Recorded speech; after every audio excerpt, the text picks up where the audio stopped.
Nós saudamos a todos com a paz de Cristo. É sempre uma alegria estarmos aqui. Nós estamos na reta final do seminário Profecias para o Tempo do Fim. Mas temos alguns assuntos importantíssimos pela frente ainda. Hoje nós vamos estudar a respeito da igreja verdadeira. A igreja verdadeira, obviamente, tem que estar alicerçada no assim diz o Senhor. E nós vamos, dentro da Bíblia, na aula de hoje, descobrir as características da igreja verdadeira. Placa de igreja não salva ninguém.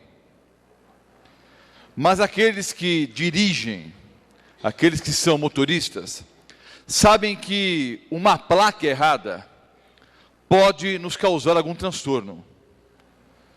Placa errada pode nos levar para o lugar errado. Uma má sinalização de trânsito, por exemplo, pode fazer com que percamos alguns minutos, que percamos um compromisso, e dependendo do caso, uma má sinalização de trânsito, uma placa errada, pode até fazer com que percamos a própria vida. Então a placa não salva ninguém. A placa da igreja não salva ninguém. Mas a placa pode indicar o caminho. E placa errada leva para o lugar errado. Há a seguinte ideia, mesmo no meio adventista, que há pessoas sinceras em todos os lugares. E nós cremos nisso. Nós cremos que há pessoas sinceras em todos os lugares. Mas cremos também que essas pessoas sinceras, ao serem confrontadas com a verdade, elas tomam uma posição ao lado da mesma. Pessoas sinceras, ao encontrarem a verdade, tomam uma posição ao lado da verdade. Eu quero ler, para início do nosso estudo, dois textos bíblicos. O primeiro encontra-se em Jeremias. Jeremias, o capítulo 21, e eu vou ler aqui o versículo 8. Jeremias 21, o versículo 8. A esse povo dirás: assim diz o Senhor, eis que ponho diante de vós o caminho da vida e o caminho da morte.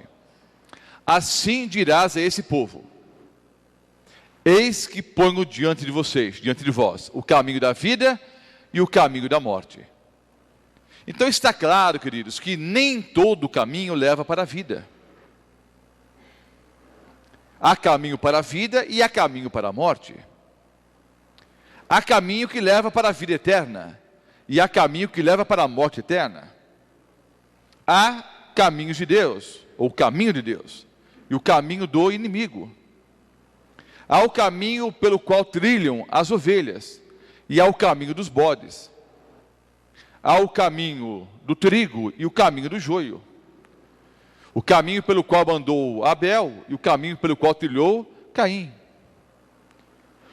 O caminho daqueles que vão receber o selo do Deus vivo e o caminho daqueles que vão receber a marca da besta. O caminho da salvação e o caminho da perdição.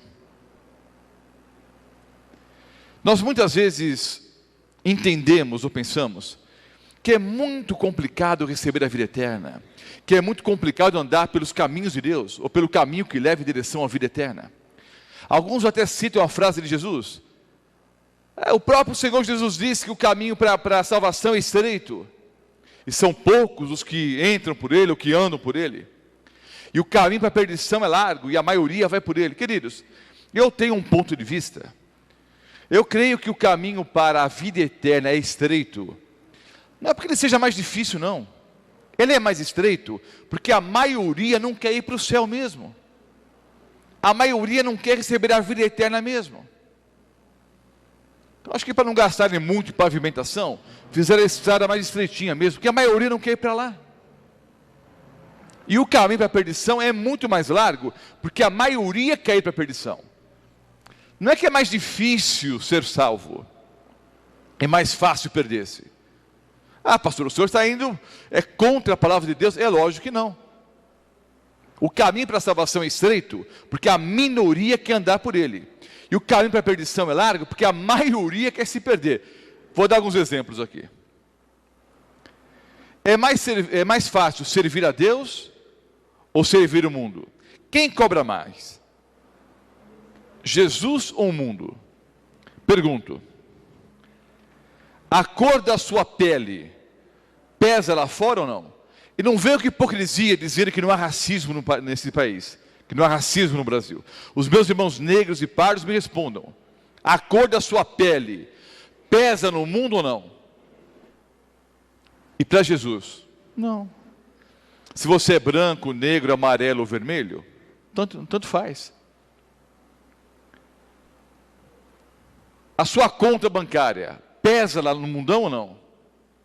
É importante lá fora ou não?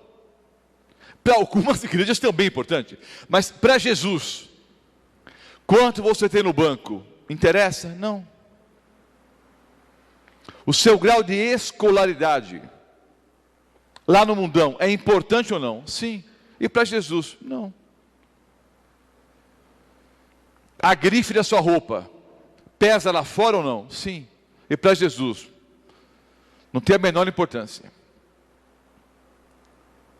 A sua aparência física é importante no mundo que nos cerca? E para Jesus, importa se você é feio ou bonito? Mesmo porque essa questão de feio ou bonito é muito relativo, não é? Quem ama o feio, bonito lhe parece, dizem por aí, não é? Mas para Jesus, importa se você é feio ou bonito? Não. A marca do seu automóvel pesa lá fora ou não? Pesa. E para Jesus, não. Então entendo, queridos, é muito mais difícil agradar o mundo do que agradar Jesus. Vejam, por exemplo, as academias lotadas por aí. Pessoas fazendo exercício físico, horas a fio ali. Eu não sou contra esse tipo de exercício, esse tipo de esporte. Mas eu entendo que a maioria das pessoas que busca, por exemplo, fazer modelagem física, como o próprio nome já diz, procura esse tipo de exercício, não para ter uma melhor saúde física, não é? Uma melhor qualidade de vida, buscam esse tipo de exercício para ter um corpo, para agradar mais o mundo. E as academias estão lotadas de pessoas ali, em frente ao espelho, levantando peso. Eu acho interessante, pagam para levantar peso, pagam para trabalhar, pagam para levantar peso. Vou até ter um dito para alguns jovens por aí, olha, quer ficar fortão? Vai trabalhar no Porto de Santos, vai carregar aqueles sacos de 60 quilos nas costas, pega um de cada lado, 120 quilos, vai ficar bem forte e vai ganhar um trocado ainda. Mas notem, as pessoas pagam para levantar peso. A cor do seu automóvel, por exemplo. Quando você vai comprar um carro, você escolhe a cor? Sim ou não? Mas para quê? Você vai dentro do carro? Pouco importa a cor, se ele é prata, se ele é preto, se ele é cor de rosa, se é amarelo, se é cor de abóbora. Você vai dentro do carro, você deveria se preocupar se o carro é econômico, se é seguro, se é confortável. Agora, nós normalmente escolhemos a cor do automóvel mais para agradar os outros do que a nós mesmos. Muitas vezes, quando escolhemos um corte de cabelo ou uma roupa, o fazemos mais para agradar as pessoas que nos cercam do que a nós mesmos. E se nós pararmos para pensar um pouquinho, nós vamos chegar à conclusão que muitas decisões que tomamos no dia a dia, o fazemos mais para agradar o mundo e as pessoas que nos cercam do que a nós mesmos. E eu poderia avançar muito, né, nesse discurso ou nessas ilustrações. Mas é fato, queridos, que é muito mais difícil servir o mundo. Para o Senhor Jesus Cristo, só interessa se você o ama ou não, se você o aceitou como Salvador ou não. Tanto é verdade que a Bíblia afirma que até os loucos encontram o caminho da salvação.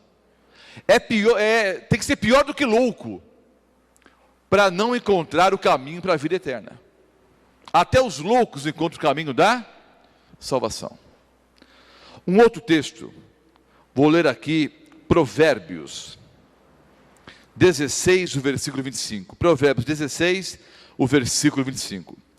Há caminho que parece correto ao homem, ou que parece direito ao homem, mas afinal são caminhos de morte. Há caminhos que parecem corretos, que parecem direitos ao homem, mas ao final são caminhos de morte. Então vejam bem, uma pessoa que está andando no caminho, que ela pensa que é correto, é uma pessoa sincera ou não? Sim. Uma pessoa que está sinceramente andando no caminho que parece correto, no final vai receber a vida ou a morte? Diz o texto que vai receber a morte. Há caminhos que parecem corretos ao homem, mas ao final são caminhos de morte. Então não adianta você ser muito sincero no erro. Sinceridade no erro não leva a lugar nenhum a não ser a morte e a perdição eterna. Senhor, em teu nome não expulsamos demônios. Senhor, em teu nome não operamos vários sinais. Senhor, em teu nome não pregamos, não falamos. Qual é a resposta de Jesus, queridos? Eu nunca vos conheci. Apartai-vos de mim, vós que praticais a iniquidade.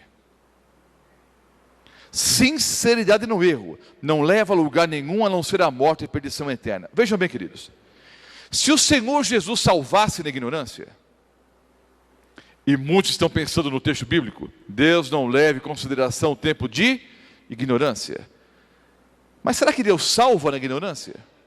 Ora, se Deus salvasse na ignorância, a troco do que o Senhor Jesus mandou os discípulos, e entendo que é uma ordem para todos nós hoje também, como discípulos de Jesus, a troco do que o Senhor Jesus em Mateus 28, versículos 19 e 20, mandou os discípulos irem, fazerem discípulos em todas as nações, batizando-os em nome do Pai, do Filho e do Espírito Santo, ensinando-os a guardar todas as coisas que vos tenho ordenado ou tenho ensinado.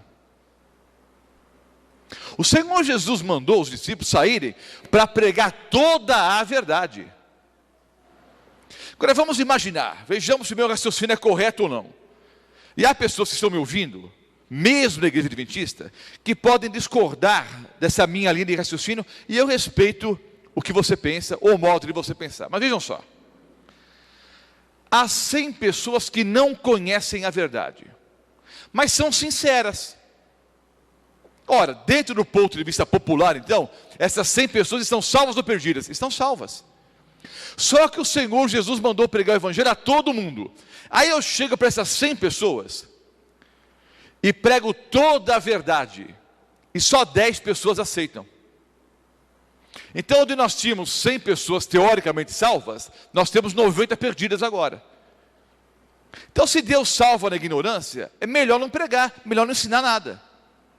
Mas Jesus disse: ide, fazei discípulos em todas as nações, batizando-os em nome do Pai, do Filho e do Espírito Santo, ensinando-os a guardar todas as coisas que vos tenho ordenado. Sinceridade no erro não leva a lugar nenhum a não ser a morte e a perdição eterna. Eu estava em São José dos Campos há algum tempo atrás, e numa rotatória próxima à casa onde eu morava, eu parei no semáforo, e ao meu lado parou um outro automóvel. O senhor abaixou o vidro, quis se comunicar comigo, eu abaixei o meu vidro também, e ele me perguntou o seguinte: olha, eu estou indo para a Vila Industrial, estou no caminho certo? Eu disse: não, o senhor tem que fazer a rotatória e ir para outra direção. Só que em São José dos Campos tem Parque Industrial, Parque das Indústrias, Vila Industrial. Eu me confundi na hora. Na verdade, a pessoa estava indo na direção correta, e eu dei uma informação equivocada. Não fiz por maldade,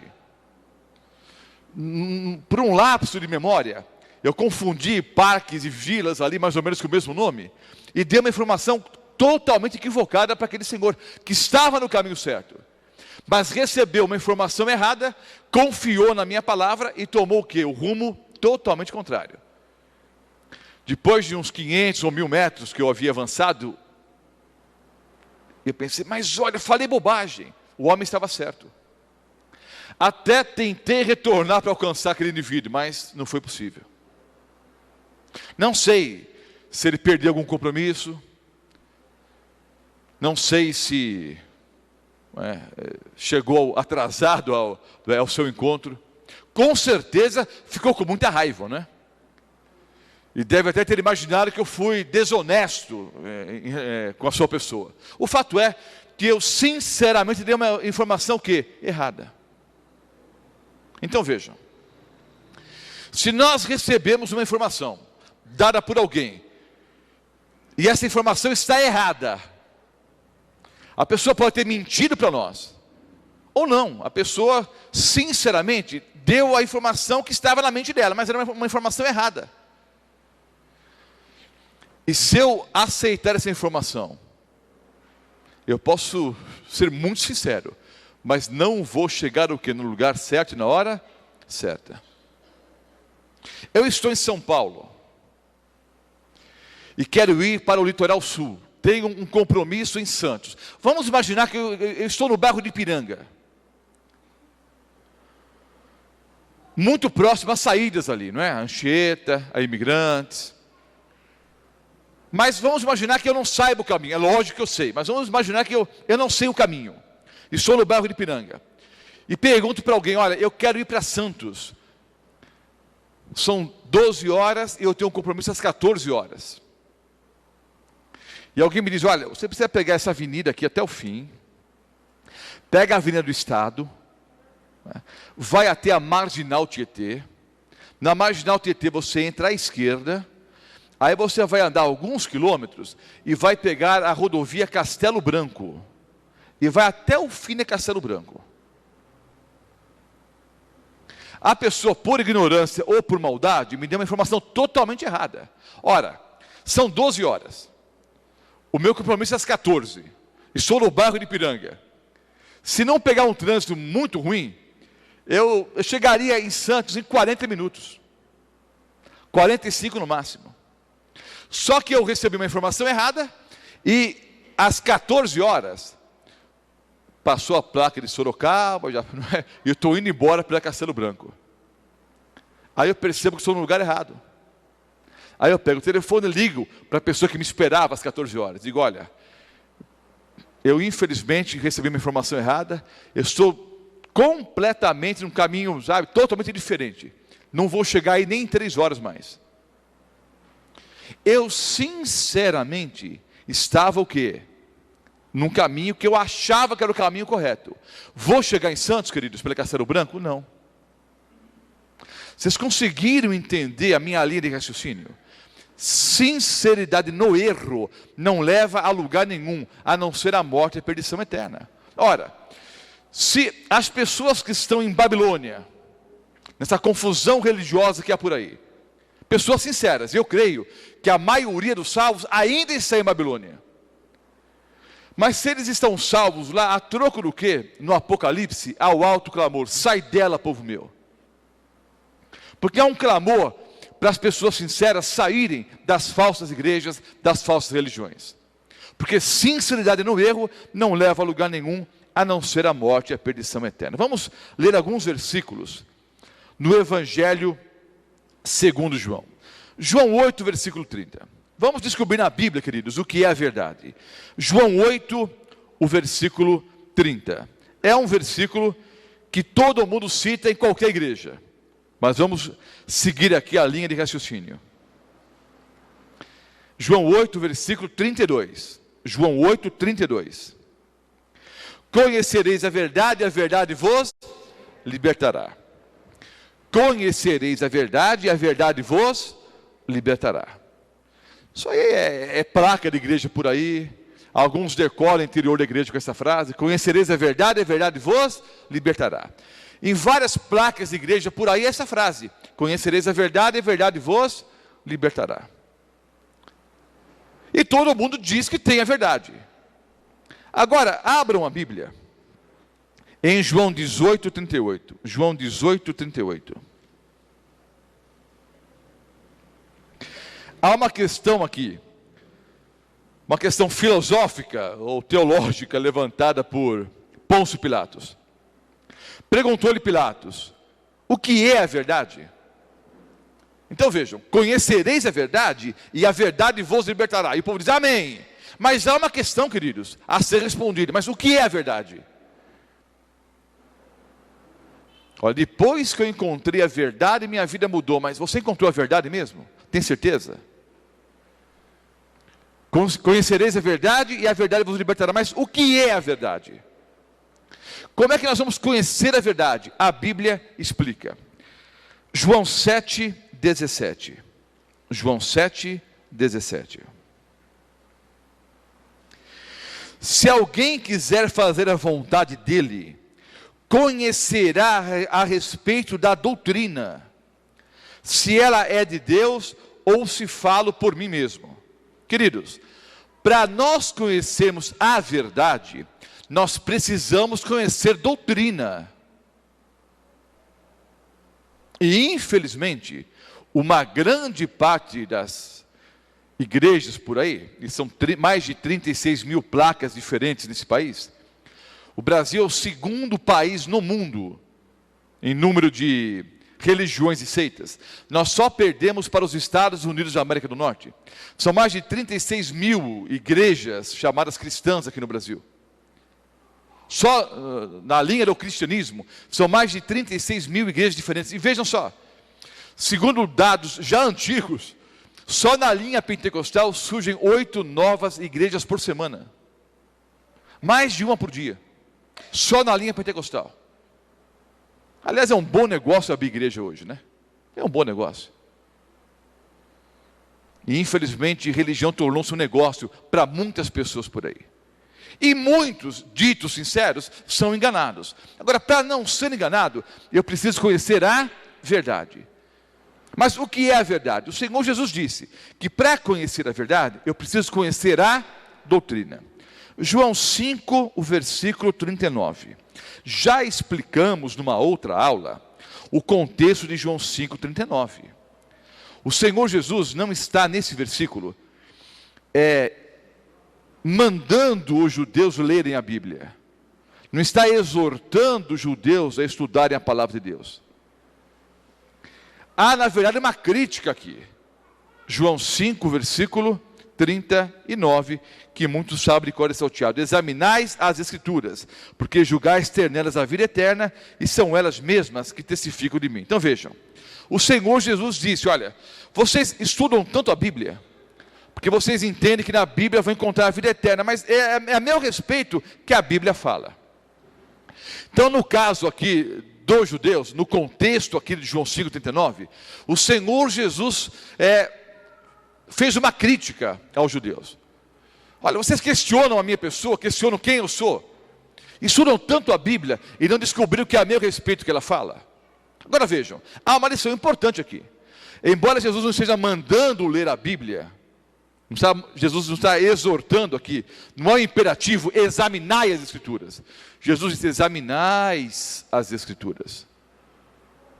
Aliás, já citei numa outra aula também, quando Jesus disse examinais as Escrituras, ele se referia ao quê?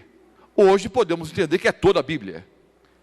Mas quando Jesus proferiu essas palavras, só existia o Antigo Testamento. Então, na verdade, o que ele estava dizendo aqui era a respeito do Antigo Testamento. Olha, estudam tanto a Bíblia. A única Bíblia que existia era o Antigo Testamento. E é a meu respeito que ela fala. Mas para nós, queridos, é uma lição importante.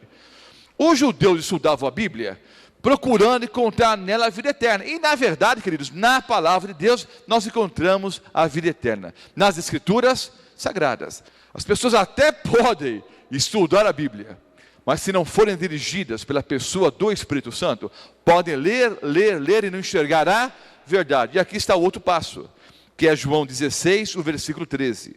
João 16, o versículo 13. Quando vier, porém, o Espírito da verdade, ele vos guiará a toda a verdade, porque não falará por si mesmo, mas dirá tudo o que tiver ouvido, e vos anunciará as coisas que hão de vir. Quando vier o Espírito da verdade, ele vos guiará a toda a verdade. toda a verdade, não apenas algumas verdades. Queridos, o cristianismo surgiu pregando todas as verdades. Só que ao longo da história, a igreja cristã se corrompeu, misturou paganismo com cristianismo. E o Senhor Deus então incitou o movimento de reforma. E esse movimento de reforma deveria ter restaurado todas as verdades, mas infelizmente falharam. O movimento de reforma ressuscitou algumas verdades, mas os reformistas foram chamados para restaurarem toda a verdade, mas infelizmente falharam. Então, Deus suscitou um povo e deu uma ordem para esse povo: pregar toda a verdade. E nós queremos que nós cumprimos esse papel como igreja. O papel de pregar toda a verdade, não apenas algumas verdades. E não apenas algumas coisas de interesse pessoal, mas toda a verdade bíblica. Queridos, se o nosso objetivo fosse fazer proselitismo, lotar a igreja e aumentar o dízimo, nós venderíamos uma religião bem baratinha, como há por aí. Devolve o dízimo, as ofertas, não é? Faz isso, faz aquilo, 2, 3 pontos ali, mais nada. A bem da verdade, queridos, o discurso da igreja adventista do sétimo dia não é um discurso popular. Não é um discurso para o povão, para a maioria, não. É um discurso só para os verdadeiros cristãos. É um discurso só para os sinceros. E nós temos plena convicção de que a maioria das pessoas que ouvem o discurso não aceitam. Agora, nós pregamos não para agradar as pessoas, não para aumentar o número de membros da igreja adventista. Nós pregamos com um único objetivo: restaurar as verdades bíblicas e mostrar para o mundo que o Senhor Jesus brevemente voltará a esse planeta, e que para as pessoas estarem preparadas, tem que abraçar todas as verdades. E não é o que você acha, eu acho que é assim, eu acho que é. Então não adianta esse tipo de argumento. No dia de juízo, você vai dizer o que para o Senhor? Senhor, eu achava que era assim. Mas queridos, todas as pessoas que têm a Bíblia em casa não terão desculpa no dia do juízo. Eu não sabia que era para guardar o sábado, mas 400 versículos mandam guardar a lei o sábado. Você não sabia por quê? Na última aula eu mostrei texto no Antigo e a maioria o que texto no Novo Testamento, que falam a respeito da guarda do sábado. Então vejam só: conhecereis a verdade e a verdade vos libertará. Mas o que é a verdade? Bom, para conhecer a verdade, eu preciso, dirigido pela pessoa do Espírito Santo, estudar a Bíblia e entender as doutrinas. Entenderam o raciocínio? Conhecereis a verdade vos libertará. Mas o que é a verdade? Bom, para conhecer a verdade, eu preciso conhecer a doutrina. Que doutrina? A doutrina bíblica. A doutrina da Bíblia, guiado pela pessoa do Espírito Santo. Agora vejam: o camarada bebia, fumava, batia na mulher, não parava em emprego nenhum, usava drogas, batia nos filhos. Um dia, ele passou na porta de uma igreja, não importa qual seja a placa dessa igreja, qualquer igreja. Ele entrou nessa igreja e ouviu a frase: o Senhor Jesus é o único Senhor. Só Jesus Cristo é o Senhor. Ouviu essa frase? Em qualquer igreja, não importa a placa, ele aceitou a Jesus como Salvador e Senhor. Abandonou as drogas, não bate mais na mulher, não agride os filhos, deixou o álcool, o cigarro, conseguiu um bom emprego. Pergunto: quem foi que colocou essa pessoa dentro dessa igreja? Não importa qual seja a placa, não interessa a placa. Quem foi que guiou essa pessoa até aquela igreja, queridos? Foi o Espírito Santo de Deus.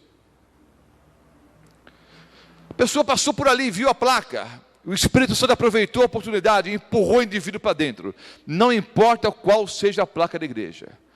Só, queridos, que o Espírito Santo vai continuar trabalhando na mente daquela pessoa, até essa pessoa encontrar toda a verdade. Vocês conseguem entender? O conhecimento da verdade é progressivo. Por isso que eu tenho certeza absoluta que há verdadeiros cristãos em todas as denominações. Só que esses verdadeiros cristãos, quanto mais luz eles recebem, quanto mais estudam a palavra de Deus, quanto mais discernimento espiritual eles têm, maior o compromisso, maior a responsabilidade. E os verdadeiros cristãos, dirigidos pela pessoa do Espírito Santo, vão conhecer toda a verdade. Então vamos, queridos, ungidos pela pessoa do Espírito Santo, com discernimento espiritual, dentro da doutrina bíblica, descobrir o que é a verdade. O que é a verdade? Vamos ver. Salmo 31, versículo 5. Salmo 31 e o versículo 5. Nas tuas mãos entrego o meu espírito. Tu me remiste, Senhor, Deus da verdade. Então, queridos, o Senhor Deus é a verdade. A igreja verdadeira precisa crer que Deus o Pai é a verdade. Se alguma igreja não crê que Deus o Pai é a verdade, não pode ser igreja verdadeira. João 14, versículo 6. João 14 e o versículo 6. Quarto evangelho, João 14, o versículo 6. Respondeu-lhe Jesus: eu sou o caminho, é a verdade e é a vida. Ninguém vem ao Pai senão por mim. Então o Senhor Jesus disse: eu sou o caminho, eu sou a verdade, eu sou a vida. Eu vi algum tempo atrás, ali já vi várias vezes, camisetas com a seguinte frase: Jesus é vida. Já vi adesivos em automóveis por aí: Jesus é vida. Esta frase, teologicamente, está errada. Jesus não é vida, queridos. Jesus é a vida. Jesus é o caminho, a verdade, a vida. O artigo faz toda a diferença. Vejam só. Eu também tenho vida. Lógico, eu creio que Jesus é a fonte da vida. Mas eu estou vivo aqui. Passarinho também é vida. Peixinho é vida. Tartaruga é vida. Jesus é a vida. Ele é a fonte da vida. Nós podemos mostrar o caminho correto? Podemos. Nós somos o caminho? Não, Jesus é o caminho. Eu posso ser uma pessoa verdadeira? Sim. Eu posso ser a verdade? Não. Jesus é a verdade. Então vejam, a igreja verdadeira precisa crer que o Senhor Jesus é a verdade. Em uma das aulas, se não me engano a terceira aula que apresentamos aqui no seminário, falamos sobre a Trindade. E mostramos claramente que o Senhor Jesus é Deus. Se uma igreja não tem Jesus como a fonte da verdade, se uma igreja não crê que Jesus é Deus, coeterno com o Pai, não pode ser igreja verdadeira. A igreja verdadeira tem que ter Deus o Pai como a verdade e Deus o Filho como a verdade. João, o mesmo capítulo. O capítulo 14, versículo 17. O Espírito da verdade, que o mundo não pode receber, porque não o vê, nem o conhece. Vós o conheceis, porque ele habita convosco e estará em vós. O Espírito Santo é o Espírito da verdade. A igreja verdadeira precisa obrigatoriamente crer na pessoa do Espírito Santo, como já explicamos também numa outra aula. O Espírito Santo é a verdade, e além disso é Ele que nos conduz a toda a verdade. Ele que nos dá o discernimento para entendermos toda a verdade. Então a igreja verdadeira precisa ter Deus o Pai como a fonte da verdade, Deus o Filho como a fonte da verdade e Deus o Espírito Santo como a fonte da verdade. E obviamente o verdadeiro Espírito Santo, e não a contrafação satânica que há por aí. Quando falamos sobre o dom de línguas aqui, nós mostramos que tem muita gente por aí chamando pomba gira de Espírito Santo. Tem muita gente chamando o demônio de Espírito Santo. Então cuidado para não ser enganado, queridos. A igreja verdadeira tem Deus o Pai, Deus o Filho e Deus o Espírito Santo. João 17, 17. João 17, o versículo 17. 17 e 17. santifica-os na verdade. A tua palavra é a verdade. Então, queridos, a palavra de Deus é a verdade. Se uma igreja precisa de qualquer outra fonte que não seja a Bíblia para provar as suas doutrinas, não pode ser igreja verdadeira. Ué, mas vocês não creem nos escritos de Ellen White? Bom, nós cremos que Ellen White foi profetisa. Mas vocês que acompanham a série Profecias para o Tempo do Fim, ao vivo aqui em Mirassol, ao vivo pela internet, ou pela Rádio Novo Tempo, ou os que vão assistir depois, pelo DVD ou pela própria internet, as palestras, eu pergunto, quantas vezes eu abri algum livro de Ellen White aqui para provar a doutrina adventista? Nunca abri, e nunca o farei. Porque as 28 doutrinas ensinadas pela Igreja Adventista do Sétimo Dia têm a base única e exclusivamente na palavra de Deus. Eu mostro mais de 2.500 versículos bíblicos que dizem que Jesus vai voltar a esse planeta. Por isso que eu sou adventista. Porque mais de 2.500 versículos dizem que Jesus vai voltar a esse planeta. Sou adventista do sétimo dia, porque mais de 400 versículos bíblicos mandam guardar a lei o sábado. Eu creio que o estado do homem na morte é um estado de inconsciência, porque as palavras traduzidas como alma e espírito aparecem mais de 1.600 vezes na Bíblia. E não há um texto na Bíblia que diga que a alma é imortal. Pelo contrário, a alma que pecar essa, morrerá. Queridos, eu tenho um orgulho, pelo menos. E todo orgulho é pecaminoso. Mas se existe um orgulho santo, e não existe nenhum tipo de orgulho santo, todo orgulho é pecaminoso. Mas se é que existe algum tipo de orgulho santo, eu tenho um. Eu tenho orgulho de ser adventista do sétimo dia. Porque nessa igreja aqui, queridos, o sonho do pastor não vale nada. Revelação que ele mantém na hora ali, não é? Que é a possessão demoníaca normalmente, ou é loucura, não é? Aqui não vale nada não, queridos. Não, porque Deus está... Aliás, tem um bocado de igreja por aí agora, aqui em Mirassol, viu, queridos? Que as pessoas estão dando revelação, que elas não devem vir aqui a essa igreja. Engraçado, né?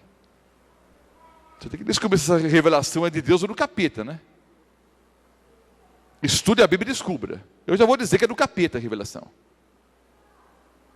O demônio não quer que você conheça a verdade, quer que você continue na ignorância, porque ele sabe que sinceridade no erro não leva a lugar nenhum, a não ser a morte e a perdição eterna. Eu tenho aqui, irmãos, uma fotocópia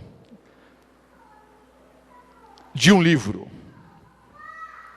O texto diz: santifica-os na verdade, a tua palavra é verdade. Nós precisamos ter na igreja verdadeira todas as doutrinas alicerçadas só no assim diz o Senhor. Eu tenho aqui a xerox da capa do livro e aqui a xerox de uma página do livro. O livro é o seguinte: ciência e religião, você pode anotar e conferir.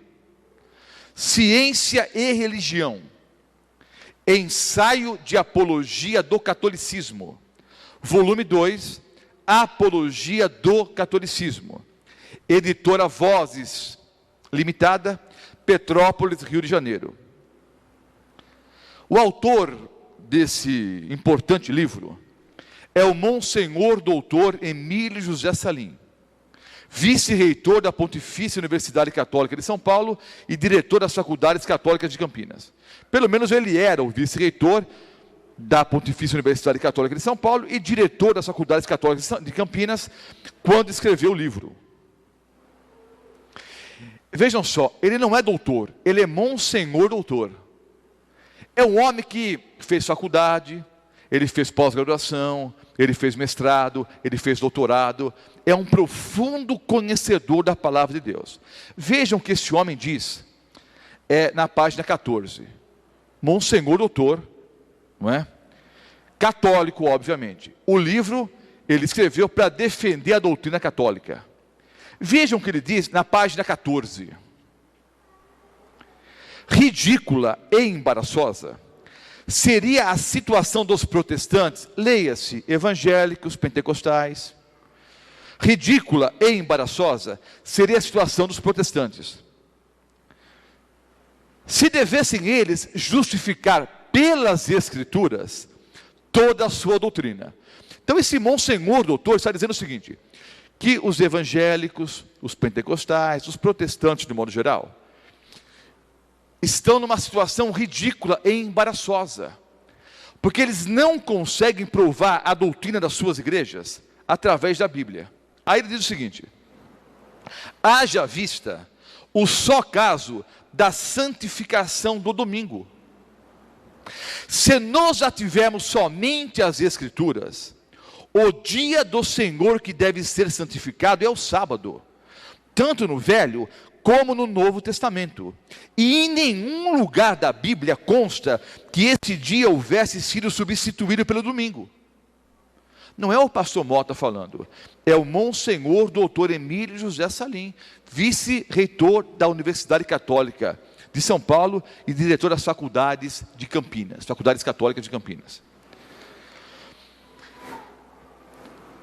Se nós já tivermos somente as Escrituras, o dia do Senhor que deve ser santificado é o sábado, tanto no Velho como no Novo Testamento. E em nenhum lugar da Bíblia consta que esse dia houvesse sido substituído pelo domingo.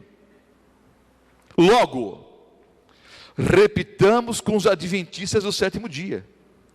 Se os protestantes se fiam só nas Escrituras, que santifiquem o sábado.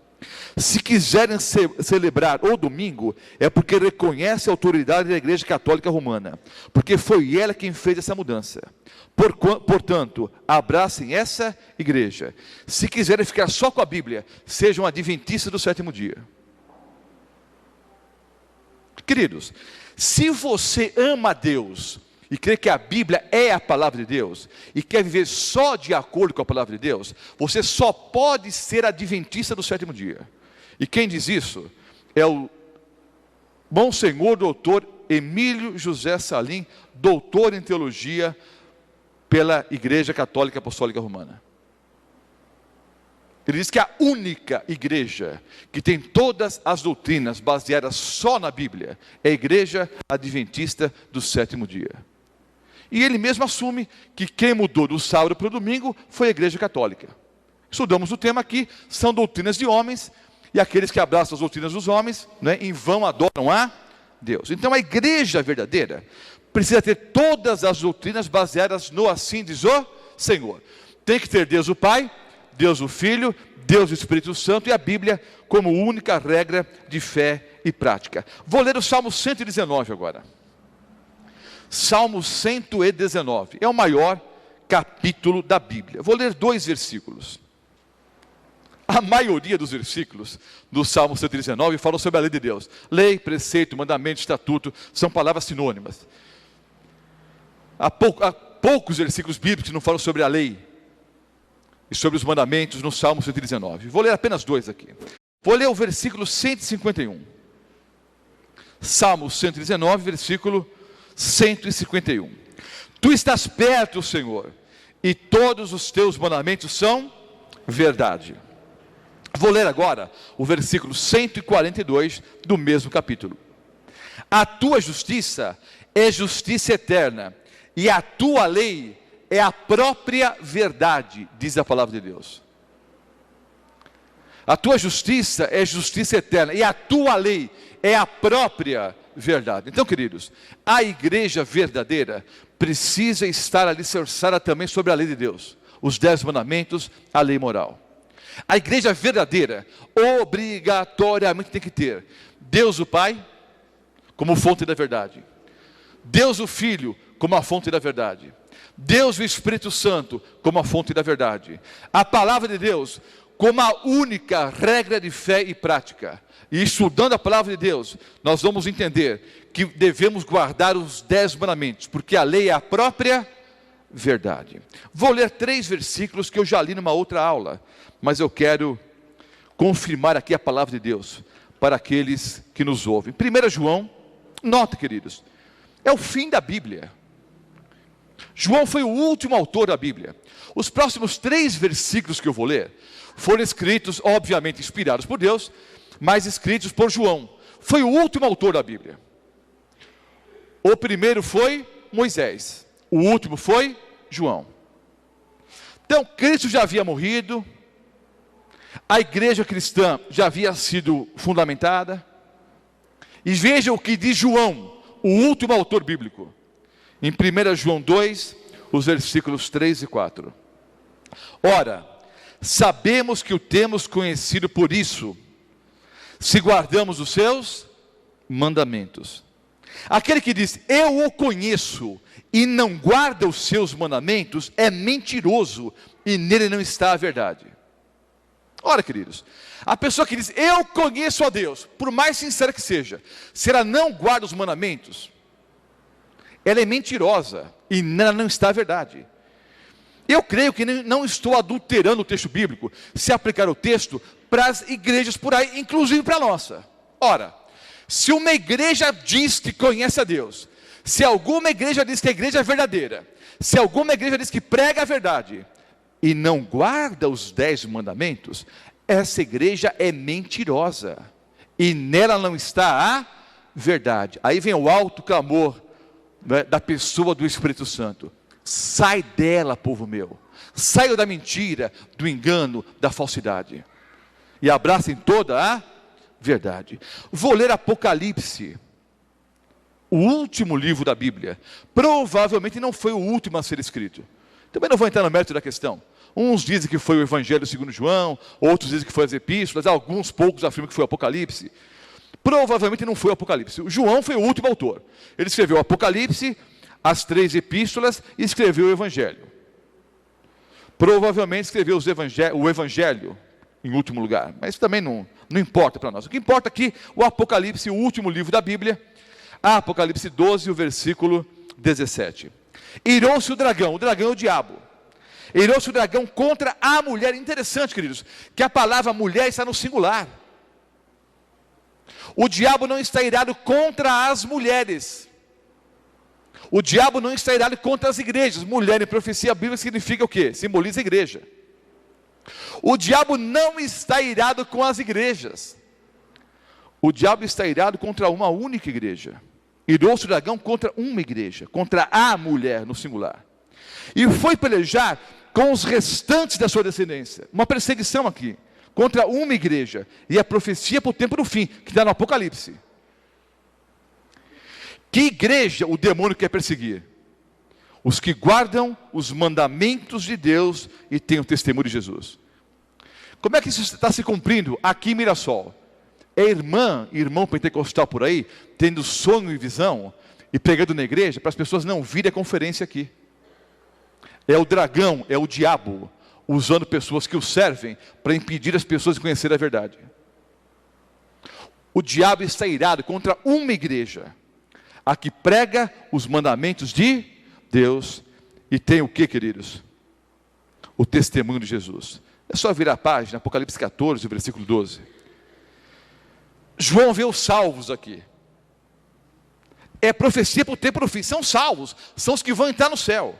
Olha só, Apocalipse 14, 12. Aqui está a perseverança dos santos. Então, meu amado irmão, seja qual for a sua denominação, seja qual for a placa de igreja onde você entra todo dia, ou todo final de semana, a Bíblia diz que os santos, que os salvos, são os que guardam os mandamentos de Deus e têm a fé em Jesus. Apocalipse 14, 12. Os que estão entrando no céu aqui, queridos, os santos que vão receber a vida eterna, são os que guardam os mandamentos de Deus e têm a fé em Jesus. A igreja verdadeira tem Deus o Pai, Deus o Filho, Deus o Espírito Santo, a Bíblia como única regra de fé e prática, e ensina a guardar todos os mandamentos. No passado, eu colocava um quadro assim, na frente da igreja, e começava a escrever o nome das denominações, né? Mas são tantas agora. Colocava o nome das placas da igreja, ia fazendo o discurso e ia apagando o nome das igrejas. Ia fazendo o discurso, mostrando as características da igreja verdadeira, não é? E ia riscando os nomes. Não farei isso. Você é uma pessoa inteligente. A sua igreja tem Deus o Pai? Tem Deus o Filho como fonte da verdade? Como ser a própria verdade? Tem o discernimento dado pela pessoa do Espírito Santo, sem gritaria, como estudamos aqui, quando estudamos sobre o dom de línguas, quando vimos que gritaria espanta o Espírito Santo e entristece o Espírito Santo.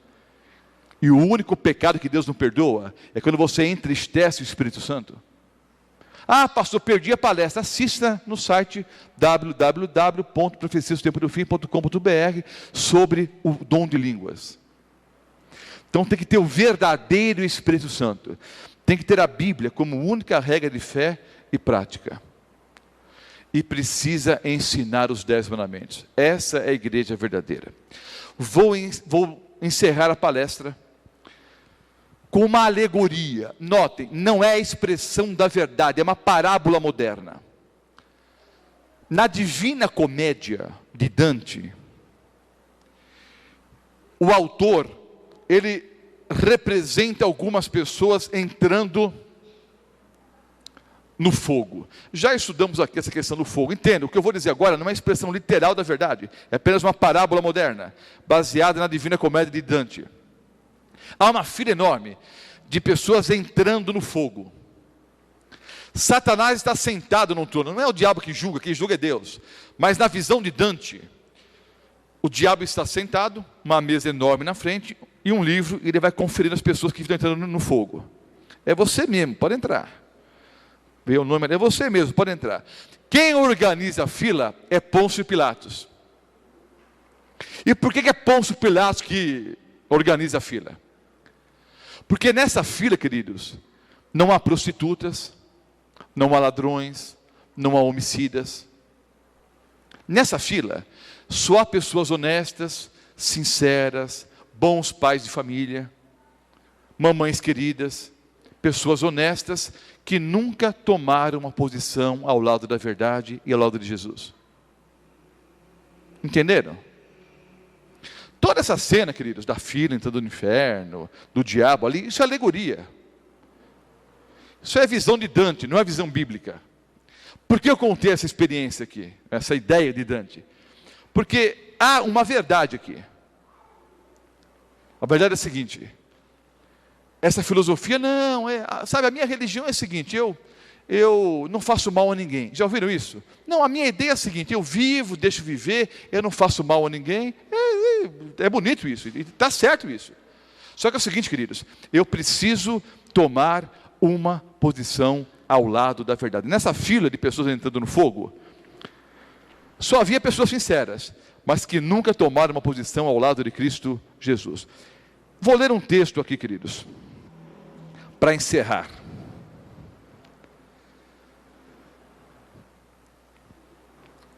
Vou ler aqui o livro do Apocalipse.